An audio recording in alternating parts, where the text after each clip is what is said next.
Welcome to Lynn Cullen Live, talk radio without the static. Email your questions and comments to Lynn at pghcitypaper.com. And now your host, Lynn Cullen. Hey there, and welcome to June 22nd, and I'm freezing. It's not even 60 degrees. Gosh, what an odd. And you people say there's such a thing as global warming. Ha! Hey, it's Tuesday, and that means my sister Susan will be joining us, I think. Hello? Hello. Hey, it's been a whole month, I think. Susan. I know. I feel like I've been, the sock has been taken out of my mouth. Well, here you are, and hear my voice. You sound good. I do. Do I? I have to confess, our brother is still here, so which means that last night I probably overindulged. Yes. Yeah. Well, does he want to join in? Well, he's not in the room right now. I've placed a phone next to his chair, and what he has said is if the mood strikes him, he'll pick up. Well, how sweet of him. Okay. Oh, God, you sound terrible. Well, I just have, it's allergies. I wake up, I mean, if this show were a night show, I'd be fine. Right. But instead, people have to listen to me. Oh, that's cool. That was people's gas. Bill, pick up, and I've got pick up the phone. I've got it. Okay. Hello. Oh, Bill, you're on the wrong phone. Get off that phone. Okay. No, I was trying to get him to pick up the phone. Wait a minute. Oh, but how could... Because I got to find out what people's gas wants with me. Okay, excuse me. I want to apologize to my... Bill, are you there? No, he's not. He's not. You take over for a minute, dear sister. I'll be right back. Okay, I'm quite capable of it.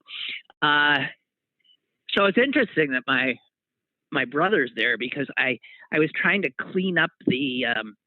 whatever you call your computer screen and all the little thingamajigs on it, the icons, right? And some of them, I don't even know what the hell they are. It says something like folder this or that. And I was clicking on them and my God, it's a bunch of nonsense. But hi. Okay. Hello. Are you back? Yeah. The gas company is coming or whatever. And I don't know what they're doing. They've been torturing me for a month, as you know. I know. I do know.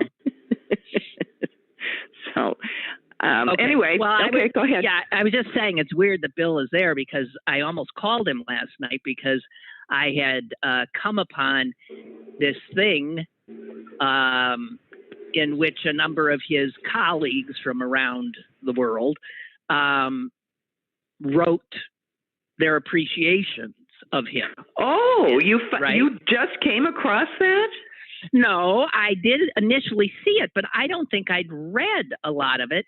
And so I was reading some of these, extremely well-written sort of funny accounts from former students and people who taught with him.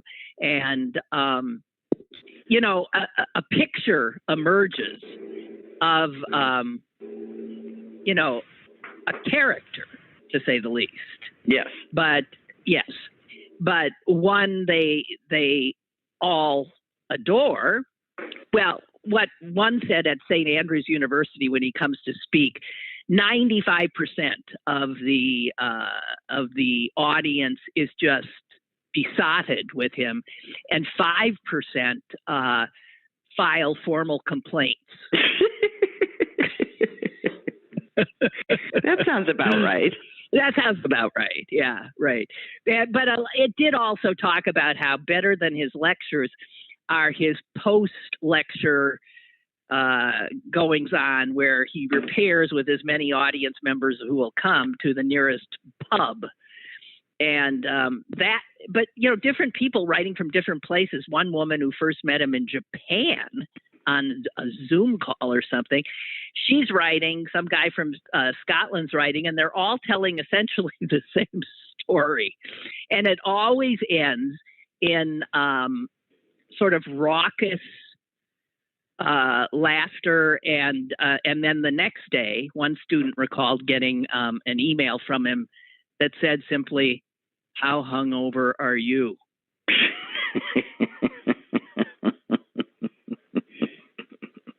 There's also an urban myth that he taught one property class at the University of Michigan Law School while concussed, and he didn't remember teaching the class. And is that true? Some people have embellished it that there was blood coming. He gotten in crashed his bike. That he was. Oh, is this about me you're talking? Yeah. Oh, well, that's Bill, an urban myth. That people exaggerate. But gee whiz. So have you found out that I lost 6 points yesterday on my way down here? I'm so shocked. Again. Because Bill, I think that is the other thing. Wait a minute. That is the other thing. I was talking about rereading some of these things that people had written about you. And one person mentioned your inability to deal with speed limits. I can't. I psychologically and physically cannot keep the speed limit. I don't know how I'm even going to get home from here.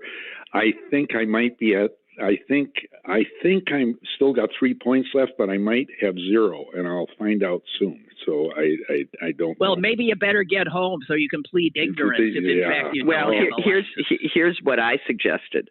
I suggested that attorney, the legal advice from this attorney to that attorney is to hire a lawyer. I don't know. I mean, I'm guilty. Well, yes, you are, but traffic attorneys have nothing to do. It's assumed you're guilty. They still plea bargain you out of your points. Well, you'll probably have to. You're going to have to pick up garbage in a bad neighborhood. I asked the cop who stopped me. I said, "Do you ride? Do you have a motorcycle?" He says, "Yeah, Harley." I said, "Well, they're so slow, you can't." I said, "Man, look at this." I said, "Could you keep it to the speed limit?" And he was not amused.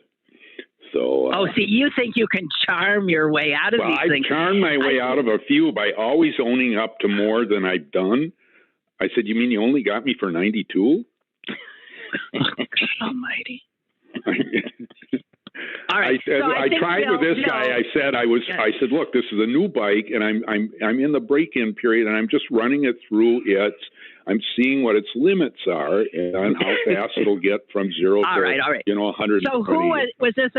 Was this a Wisconsin cop or a? Yeah, this so was Wisconsin 10 minutes from leaving the house. 10 minutes from leaving the house. With mom and understand it takes 5 minutes to get to the highway from the house. So mom doesn't know about this, so I hope she's not listening. We decided to keep. She never listens to my show. She's not gonna. Okay, but she had a tear in her eye when she said goodbye to me. She who says she never cries, but no tear came out. None they slipped down the cheek, but a little bit of wetness in the eye. Well, Bill, you are always her favorite. Yeah. Right, because as I pointed out to him, she sure doesn't get wet eyes when I leave. Me either. Well, I'm sure the audience is enjoying the 3 cents. Well, okay. But Bill, so how fast were you going 5 minutes onto the highway? In the 90s, but the bike just, it's not even halfway. The throttle isn't even halfway open at that speed. It is just the most marvelous piece of engineering. It's just it just wants to fly, and it's hard for me to say no to it. Right. So you've already that you let dawdle because they're reading to hear Bill, so you have to stand on a street corner rooted for 4 hours lest you upset your dog in mid-chapter.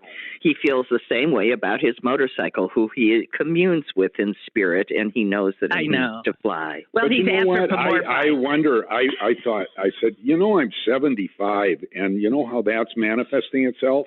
That I didn't see a cop waiting up on, a half mile up at, sitting between the two sections of the highway. I said, if I were 10 years younger, I would have seen you and slowed down. But, my eyesight's no good. Great. Jeez! What? But mine either. But I stick to only 9 miles above the speed limit. But God almighty. So for the first 10 miles after I leave, wondering, do I have a driver's license left? Do I have one? Oh, and kind of just feeling awful and demoralized. And I'm going the speed limit. And then I just feel like the speed limit is like you could get off a motorcycle and walk.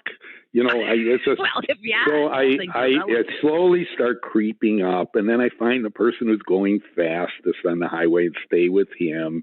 And then but I kept myself below 85. So I think. Good for you, Bill. One of our listeners wants to know, have you ever heard of cruise control? Yes, actually, my motorcycle does have cruise control.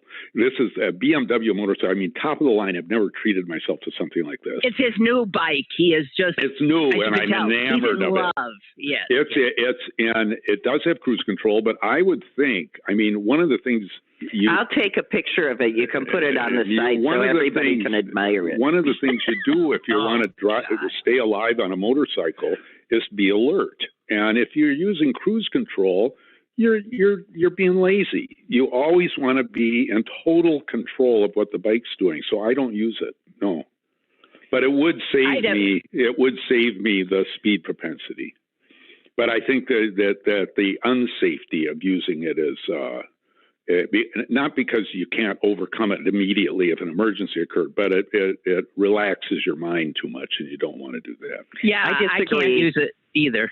I use it all the time, but that doesn't mean that my foot isn't hovering above the speedometer or brake, depending on whether I want to go faster or slower. So, the funny thing is that all three of us siblings are speeders, and we come by it naturally because our mother is just an aggressively speeding driver.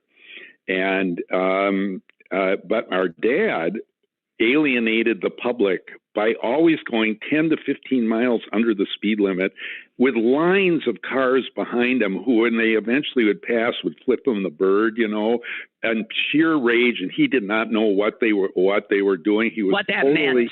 Yeah. He was the world's worst driver. And he drove looking out of the side window at real estate. Side window, seeing if there was any real estate, if there was any that he could develop. Yeah. Right. If the funeral home had any bodies, I mean, there were things to see. God almighty. And then the worst punishment in the world was being put in the car with him, doors locked, and taken for a ride and a talk. And it was awful. It was just awful. Okay, it was all right.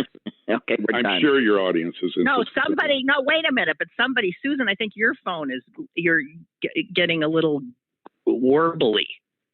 Really? Well, I was hearing warbles. Mm-hmm. So, hey, I want to does your audience know about your dog singing and actually driving? Yes. My sister took a picture of a video of Blue singing along with him, with a video of himself singing to her playing the piano. So it is so endearing, and it should be posted on YouTube because it would go viral. It would absolutely go viral. As usual, you're incorrect.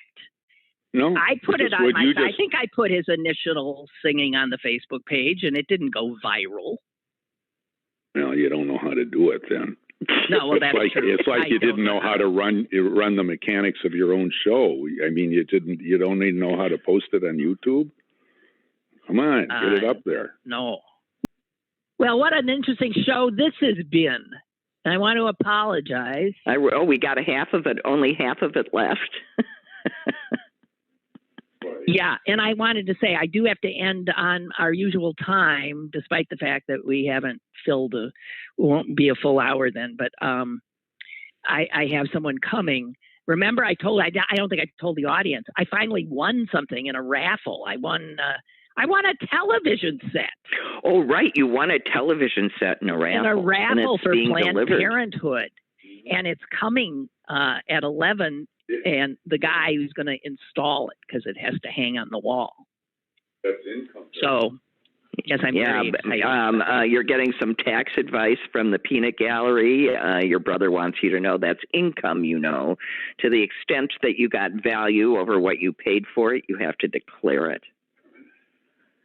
Yeah, well, I'll declare it as soon as fucking Musk and Bazos and all the rest of them have to declare their income, even if it doesn't come in a paycheck. Well, what? So now you're one of those. I'm not paying no taxes, no how, no web. That just because the tax laws are written for Bezos and the likes to pay no taxes legally, does not mean that you can avoid taxes owed legally, and I'm afraid that our brother is right. No, and you're just going to invite an audit because it's easier to audit you than Bezos, and then God knows what they're going to find. So pay the $5. They won't find anything. I'm scrupulously honest. And so by the way, I would call that television used and only worth what you paid for it, and leave it at that. What do you mean? Well, it's an auction. You paid for it, so it is by definition worth what you paid for it. Well, I bought a bunch of tickets hoping to win. So yeah. Anyway, right. Screw it. All okay. right. Like any good lawyer, I've just given you totally conflicting advice. And speaking of Jeff Bezos. Has he gotten in his rocket ship yet? I hope he does, and it blows up. I know. When the Trump family got in the airplane to fly out of Washington, I was so busy. If I had prayer beads, I would have been pulling them. And same thing with Bezos going up in the rocket. Gee, what could go wrong? And I mean, it's so petty. He's only doing it because he lost the big contract to go to the moon. Right, because SpaceX wins. He wants to be the first. So this is another one. Yeah, it's right. Like it's two men, two gazillionaires. We call it the pissing contest. Yes, it is a pissing contest, and it is. I'm so done. And some other friggin' billionaire paid over $28 million to sit next to him. To sit next to him. $28 million to sit next to him. I know. They should both, Yeah. I know. How much bad karma is it that the list that I have of people that I don't care if they keep living keeps growing longer? Well, and all he's doing, I mean, he's just going up and coming right down. The whole thing's going to last 11 minutes. Right. It's just he gets shot up there and then it comes down with a parachute. Big deal. It's like going to the carnival. I know. So screw him. But look at it this way. They wasted all that goddamn money for 11 stupid minutes and, Well, they shouldn't have that money. That's not amusing. Think of all the good they could have done with all of that. Oh, money. It just makes me sick. I so hate these people. I remember when your husband was in a resident in New York. It's the first time I saw written on the sides of buildings graffiti that said "Eat the rich." And at the time, I didn't even quite. I thought, eat the rich. I still don't quite get it, but I get it now. Eat them, skewer them, broil them. Yeah. Yeah, with that I was in a good mood, and these technical difficulties got me all. Yeah, I know the technical difficulties got you in a really crummy mood. You were in a good mood.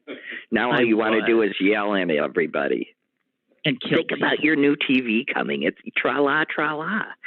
Big deal. Something will go wrong. Anyway. You won't know how to work it. That's what's going to go wrong. Speaking of falling out of the sky. Yes. There's this just unbelievably harrowing account. It's a picture of a woman. I'm looking at her right now. Looks to be about my age. And she survived a plane crash into the Amazon. Oh, that one that killed her whole family. Yeah. It killed everybody. There wasn't a survivor, 92 passengers, crew, everybody gone. And let me just read her this. She says what happened. She walked out. She said, the next thing I knew, she saw the lightning hit the plane wing. And she was on the flight with her mom. And she said this, the next thing I knew, I was no longer inside the cabin. I was outside in the open air. I hadn't left the plane. The plane had left me. She was 2 miles up. And she's strapped to a bench. My God, I think it's this whole thing is making me throw up just hearing you say it. Go ahead. Can I continue? You can continue. She's strapped to a bench. She's 2 miles up. The airplane has left. Bench, and she's not plunging. She's going like a maple tree seed. She's going like a helicopter. Right. She's spinning. She's spinning in this seat, but going down. And she said this, from above, so she's conscious. From above, the treetops resembled heads of broccoli. Yeah, they would. And then she doesn't remember. Then she blacked out. She regained consciousness. She was still strapped to the bench, but she was under it. And that's what saved her life. Well, what saved her life were all those trees, the broccoli. Yeah, but if she lands with the bench on top of her, it's also sort of creating and she's strapped into it, it's creating a space that she can't fall out of. Yeah. So that when she, and she, amazing, she fell 2 miles and she had a broken collarbone, a sprained knee. She sounds like mother. It sounds like what would happen if our mother fell 2 miles out of an airplane. Right. Oh, I got a sprained knee. Oh, I got a scrape on my knee. She had gashes on her right shoulder and her eyes were, all swollen and stuff. But she just lay there for apparently almost 2 days. She was in complete shock. She was probably concussed, they say. And she ended up walking for 10 days, 11 days, through, the Amazonian jungle with poisonous snakes and bees and riverbed stingrays and all this stuff. And she just kept stumbling forward. Well, she swam sometimes, she walked, and she's okay. This is decades ago that this happened. It happened in 1971, and it remains the worst crash in terms of life loss caused by lightning. Amazing. It is amazing, but I don't know. One wonders what that does to one psychologically. She was a teenager. Her mother as a teenager, you've lost your mother on the flight. You're the only survivor of 92 people. You fall 2 miles without a parachute and land with merely a broken collarbone and some gashes. Then you walk 11 days through the Amazon jungle to save your life after being unconscious for 2 days. What does that do to your brain? How empowered do you feel on top of all the trauma? I mean, what wins, the trauma or the empowerment? The boy, that was not my time. And, is that what you think? God's hand led me out of there because that was not possible? I mean, how does your brain accept that kind of information? It's hard to witness and accept. How does one live through that and accept it? It's interesting as you're saying that. I'm looking at more of this, and she said this: I grew up knowing that nothing is really safe, not even the solid ground I walked on. The memories have helped me again and again to keep a cool head, even in difficult situations. So it was empowering. Although it says she's still haunted by her mother, she said, above all, of course, the moment when I had to accept that really only I had survived and that my mother had indeed died. Then there was the moment when I realized that I no longer heard any search planes and was convinced that I would surely die. And the feeling of dying without ever having done anything of significance in my young life, that haunted me. But on day filled into a camp of some forest workers, and it said that they poured gasoline into her open wounds to flush out the maggots that protruded like asparagus tips. Ugh. God! Well, she grew up to be a noted anthropologist. Yeah, I've been looking at that story and not reading it because it was scaring me to death just to read the headline. Unbelievable. Her father had been a scientist, but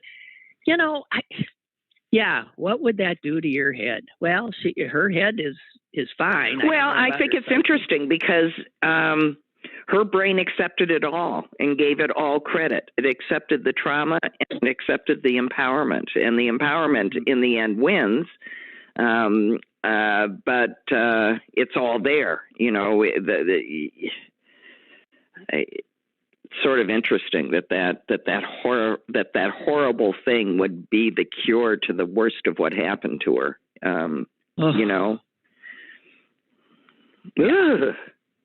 Yeah. Anyway, what now they can't hear us again? What are you saying? No, but Ed wrote, for what it's worth, the sound seems to be working on the YouTube website, but not on the City Paper website, which means people were hearing us up until we hung up, right? On YouTube. Oh God. Well, now they know if that's true. Now they know how disgusted you are by. Was I? Yeah, I was. No, we were just moaning and groaning. Yeah. All right. And it does break our rhythm. I would just like to say, makes it a little difficult. We were talking about Kavanaugh, and we were both talking about how weird it is that we totally agree. And same with Amy Coney Bryant or whatever her name is, that she's been, fingers crossed. Yeah, well, you listen, wait till they get to the abortion. Wait till they get to the abortion stuff, and then they'll be on, they and the bishops will go off in their merry way. Oh, the bishops. Oh my God, the bishops. When I was reading what that guy in LA was saying about their moral authority. That their moral authority rests. If they can't do this, then they have no moral authority. And all I was thinking of was your moral authority rests on this. What moral authority? Exactly. You squandered your moral authority when you didn't help extant children. You squandered your moral authority when you starved and basically murdered children for, a couple of centuries. But their moral authority rests on forcing women to give birth. Okay. No, I agree. And I think a lot of ex-Catholics would say, no, they lost their moral authority, which is why we're not anymore in the pews. And there was a really good piece written by a guy who used to be in Congress. His name is Tom Perriello, and he's a practicing Catholic. And he said this is pretty good. When the bishops met, they could have voiced their support for today's economic and racial justice movements. They could have backed congressional efforts to guarantee dignity for children, parents, the aging, and the workers who care for them. Instead, these men who benefit from a lifetime guarantee of housing, health care, and income voted to back a measure that could be an early step toward limiting communion for a man of compassion, empathy, and quiet faith. President Biden. And right, they're really taking an exemplary Catholic to make a... I know, a point, a really bad, this is so bad all the way around. And then he says this, at a time when the church could model moral accountability, that's what they should be doing, model moral accountability for its decades of criminality and corruption. It opts instead for the partisan agenda of its largest donors and the misogyny inherent in its structure. It has chosen to he goes on, he finishes by saying, I pray that the American bishops reflect on Pope Francis's message that communion is not the reward of saints, but the bread of sinners. Instead of asking whether they think President Biden is worthy of communion from them, I pray that they ask what they must do to rebuild the moral authorities that would have them offering communion to any of us. Yep. There it is. Yeah, and really, it's actions like this that are really devastating to the church. I look at people in, my own family who were daily communicants and haven't stepped foot in a church, since well before the pandemic and have no intention of going back. And they say it has nothing to do with their faith. It has to do with the people that are interpreting it. Yeah. Unbelievable. Well, no, the bishops, the U.S. bishops are out of step with global bishops. They are absolutely the worst of the worst. And who put these guys who... it's time to talk about taxing again. I mean, this is not a religious. This is a political position. It's a political statement. It aligns with a whole political movement, and I think that they should be taxed. I'm tired of this nonsense. Listen, nothing ever, gets to where it should be. In other words, they should be taxed. The rich should be taxed. And none of it will happen because these are the powers that control our corrupted institutions. Religious, political. Well, no, what will happen is that the institution will cease to exist because it will have no members. And if there are no parishioners in the pews putting money in the box. No, well, what will be left are the Trump voters. That's right. It'll be no different than the Republican Party. It'll be a bunch of white right-wingers. That will be the U.S. Catholic Church. Yeah. Did you notice, speaking of Catholic Church, it makes me think of Wisconsin. Did you notice that Ron Johnson got booed out of the Juneteenth celebration? Yes, I loved it. I love it. How dare he? And he said, these aren't Wisconsiners. He said, they're nice people. Oh, yeah, right. Like you? He's not a nice person. And Pence got booed out of a faith and Christian conference too. Pence. I didn't see that Pence got booed out of a Christian conference. He got booed and called a traitor. They started screaming at him. Can you believe that? What the hell did he do except almost get killed? Oh yeah, well he didn't. Here's what he did. He didn't offer himself up to be crucified. He took umbrage at the fact that he was offered up. God Almighty. For a moment, then he stopped complaining. Oh, guess what? What? My TV installer says, I'm running a little late. Is it okay if I show up around 1?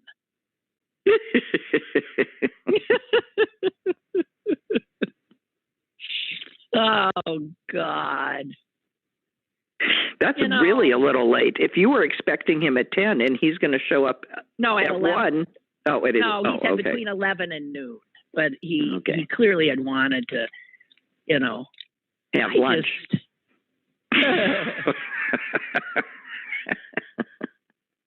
I was looking at I get these stupid catalogs still, not many, but I still get some. And the Hammaker Schlemmer, which has to be the worst name ever. Yes, but Hammaker Schlemmer. I mean, we all remember Hammaker Schlemmer for no good reason. John Hammaker and George Schlemmer get an idea. They get together. I suppose the only thing was they could have called it Schlemmer Hammaker. Would that have been any? They went alphabetical. They clearly went alphabetical. Hammaker Schlemmer. You think that's what they did? They went okay. And it says right here above their names, America's longest running catalog since 1848. 1848, that catalog's been going? That's what it says. I always liked my Hammaker Schlemmaker or whatever it is. Well, yeah. And you know why? There's always some good stuff in it. No, there's always some stuff. I'm looking at it and I'm thinking, what the hell? It is like, okay, here's one. I was looking at it.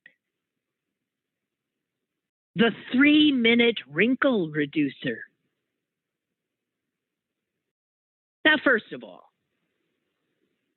there is no such thing, right? In 3 minutes, we're going to get rid of your wrinkles. What do you think it does?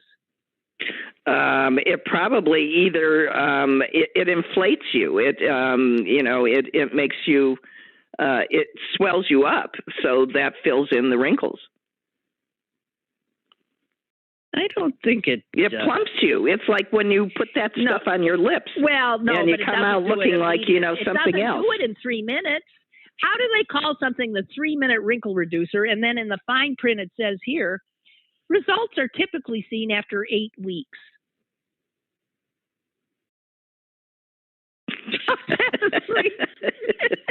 I think that means that the treatment only takes 3 minutes, Lynn. Yeah. This is how you always get into trouble. This is why you bought that thigh thing that the relaxicizer. The relaxicizer, right, that was going to melt pounds off your thighs by electrocuting you repeatedly. Right. Took 8 weeks to see results from that, too. That's right. But I was an idiot then. I was like 19 years old.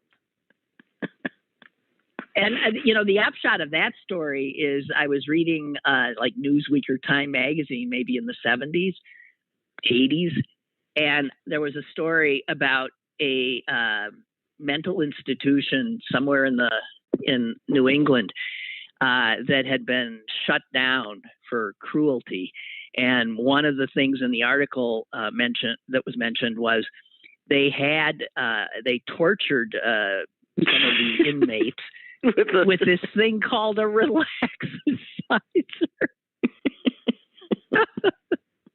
And that's the last I ever heard of that.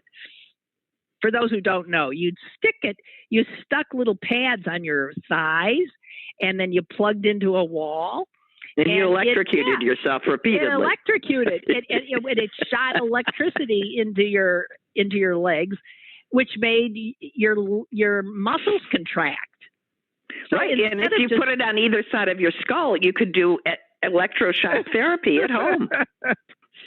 Well, what the danger was, and I thought that was just fine. I thought it was a riot, but I called a friend and said, "You got to come over and do this. It's amazing." So she came over, and we were both lying on the floor in my apartment.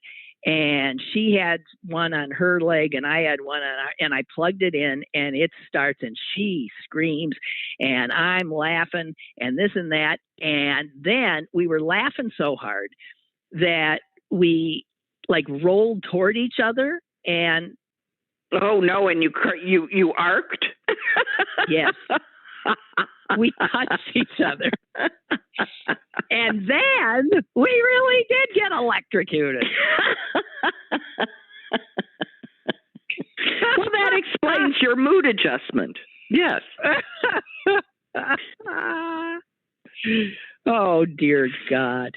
Yeah. Well, this is when we write Lynn's story. This will be under the chapter, and she persevered.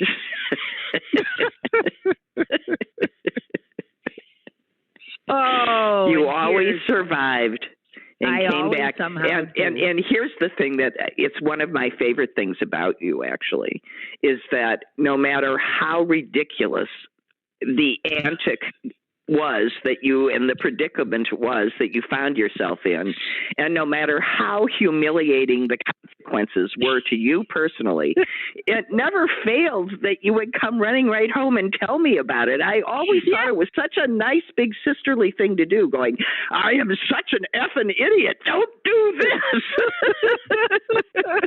You saved me so many times. A lot of crap. You saved me a lot of crap. Not that I have to admit, not that I might have ventured into some of the circumstances that you were in. But others were really helpful. So I truly thank you for that, Lynn. Well, I just do. You were a very generous older sister. Well, and apparently humiliation proved. Well, look. Our brother wrote a book called Humiliation. Yeah, our brother did write a book called Humiliation. Stories of his own humiliations. And we just see them as good stories, right?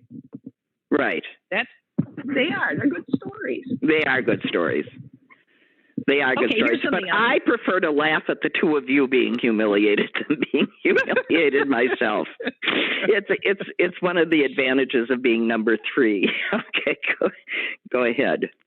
Okay, then here's on the next page of Hammacher Schlemmer. Here's another one. The generously sized zero gravity lounger. And I'm looking at this guy. Why would it be generously sized? It's generously sized because Americans are obese, are fat, right? So this is a chair designed for fat people to get fatter, because it's the fat person who shouldn't be lounging around, right? Right. I'm sure now you're in trouble. Now you're body shaming, and you're telling people that they have to exercise, Lynn. Shame on you. I know. I'm a horrible person. I really am. I'm the worst.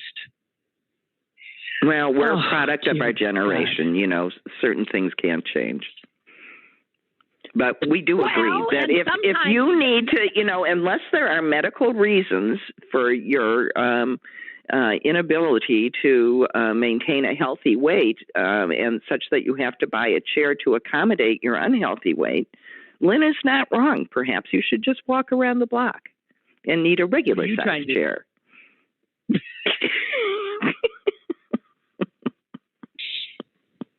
Now we're both in trouble. How's that? I took one for the team. Well, I remember the first time I saw one of those wheelchairs. It looked like, a triple wide. Yeah. And I thought, the first thought was, why would you put more than one person in a wheelchair? Yeah, no, never mind. Okay, we're we'll get off it. Yeah, I was trying to help, and you just... I know. Go ahead. I just want to get something off my chest. I hear almost every night in my neighborhood explosions. Oh, yes. It's the... you? Oh, of course. We start for some reason, fireworks happen nightly, no matter where, and it's just torture dog time.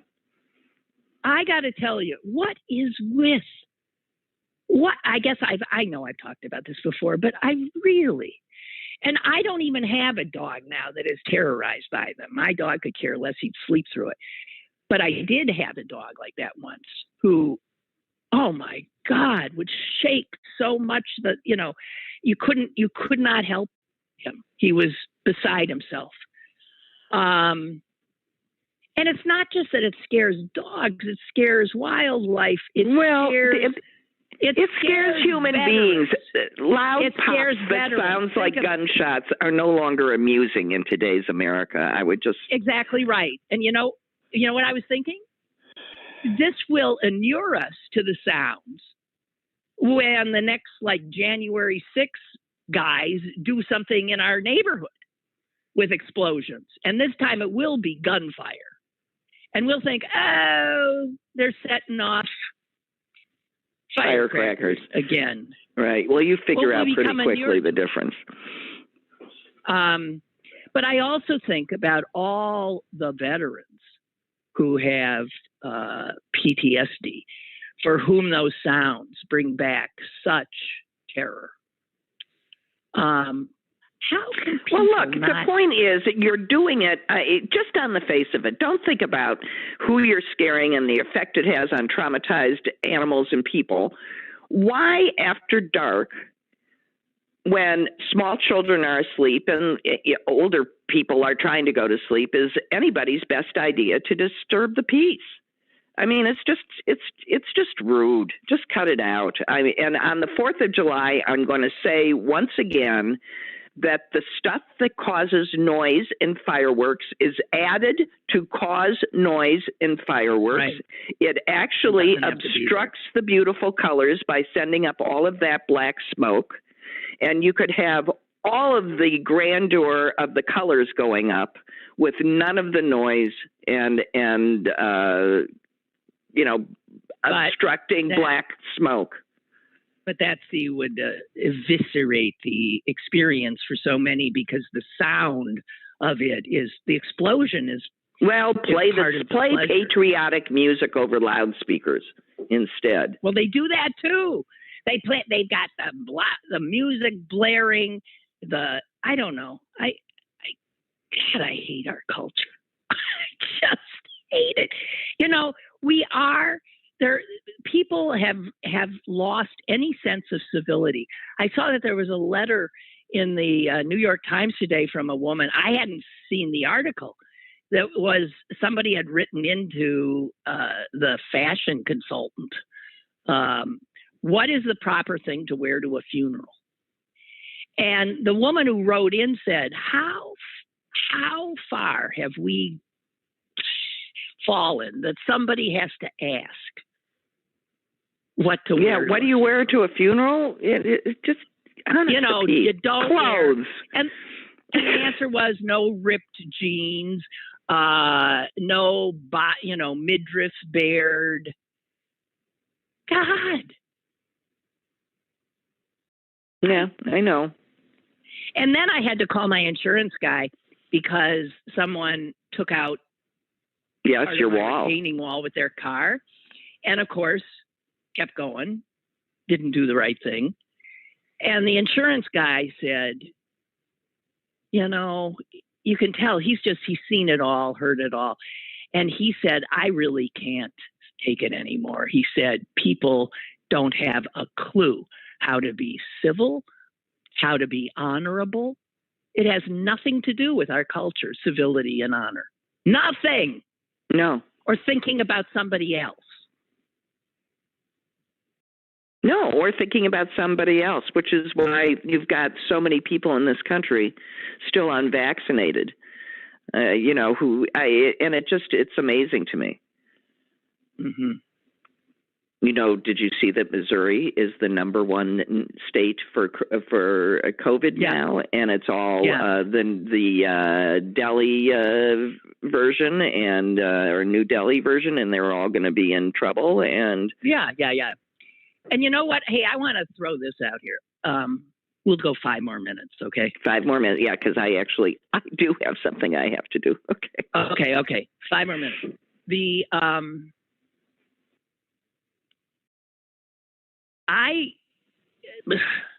I really enjoyed. I finally found a really good gynecologist, a nurse practitioner person who I really liked. And the last time I saw her during the pandemic, and I was not vaccinated yet. I said, "Man, you're vaccinated, I bet." And she said, "Well, no," that I might be the last person here who's not. I said, "Why aren't you?" And she didn't give me a good answer because it was certainly offered to her. Right. And, as it I changed everything. I don't want to, I'm not going to her. No, you don't want to. Why would you trust her judgment? Well, that's right. And now a woman who I've used as a personal trainer, I'm in the same situation with. Oh, no. Yeah.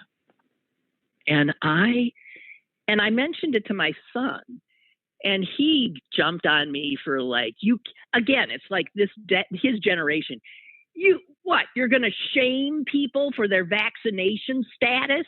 No, but you aren't going to shame them, but you don't have to use them. Right. You can say, let's be real here. You said it. I can't trust their judgment anymore. You can't. First of all, you can't trust their judgment. Second of all, a vaccination doesn't mean you aren't going to get COVID. It means that there's a chance that you won't die from it if you do. And there are plenty of people that don't want to risk getting a breakthrough infection, even though they're vaccinated. Right. And, there are consequences to your actions.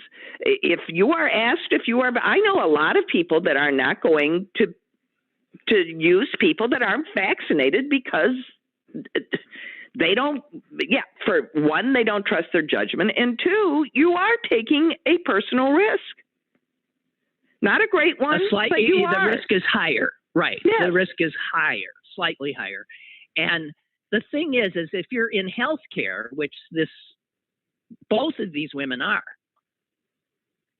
you would expect them to trust the science. To make people healthier, huh? You would think that they would trust the science. And in both cases, they both talked about themselves. I don't think blah blah blah blah blah. And that tells me something. Yeah. Because it ain't about them. That's right. They're refusing to be part of the solution to saving other people. And I don't understand why that's so hard to comprehend. And I'm not looking forward to having a conversation about this. The gynecologist person, I'll just never go back. I don't have to have a conversation. Right. But the other one, I'm going to have a conversation. I feel bad. Yeah. I like her. I have a history with her. But I can't do it. No. And you don't think I'm being crazy? No, I do not. Thank you. I do not. And honestly, for me, there's another side to this. And it's that if you do like these people and you do want what's best for them, then if you can coerce them in any way in your power to do what is best for them, then do it. And if not using them helps them see that they're making a mistake, then more power to you. I've sent her articles. I mean, for all the good it does. You just...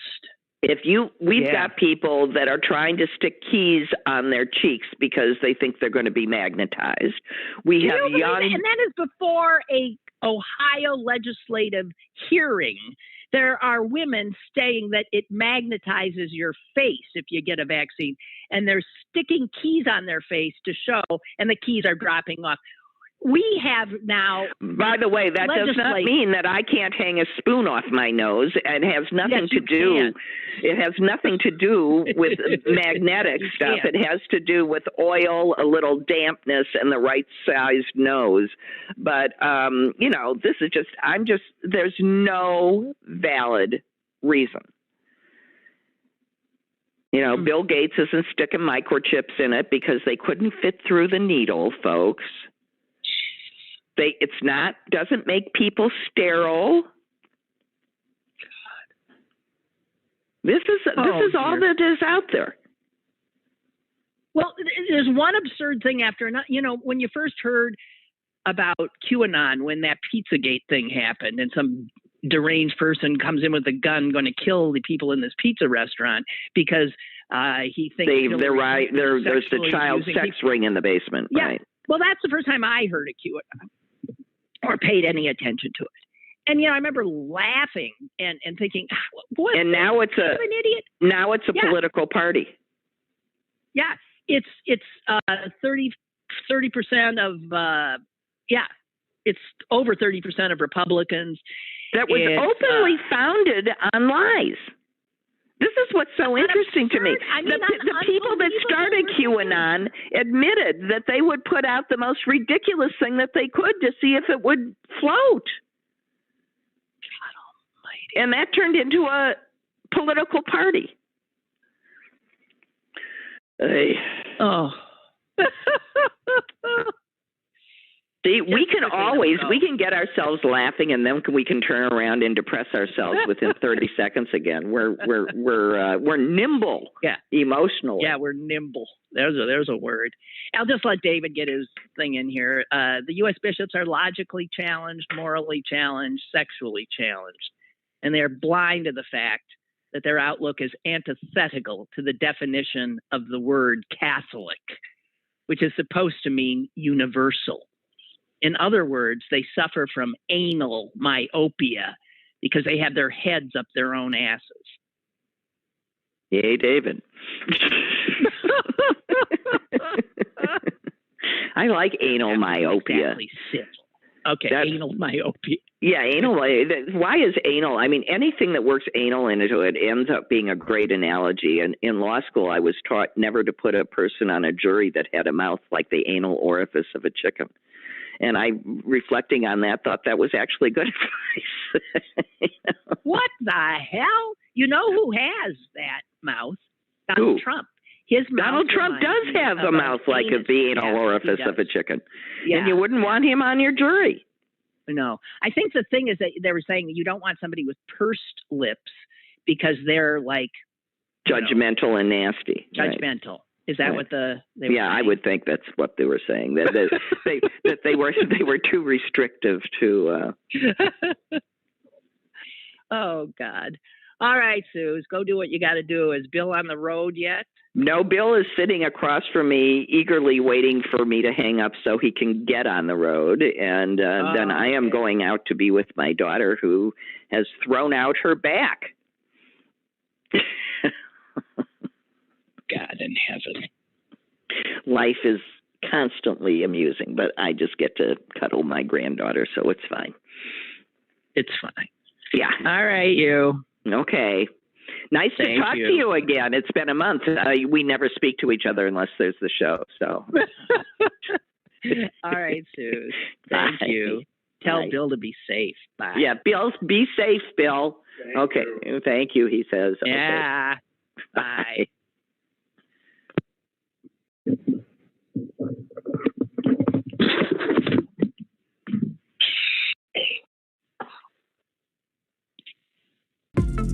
Lynn Cullen Live, Monday through Thursday from 10 a.m. to 11 a.m. and archived at pghcitypaper.com. The opinions expressed on Lynn Cullen Live are those of the host and do not necessarily reflect the viewpoints of Pittsburgh City Paper or its advertisers.